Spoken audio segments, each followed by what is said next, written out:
أهلا بكم يا أصدقائي في سبوت أون المشاهير.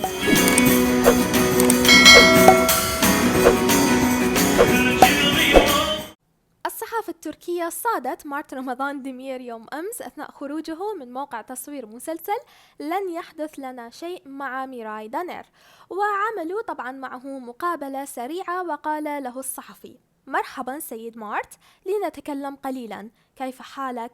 تبدو متعب قليلا. رد مارت وقال: أنا بخير، أنتم كيف حالكم؟ قال الصحفي: نحن بخير، شكرا لك، ماذا تفعل؟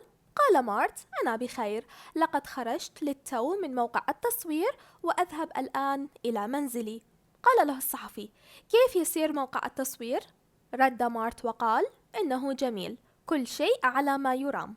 قال الصحفي لمارت: لم نراك منذ وقت طويل، لقد كنت في عطلة.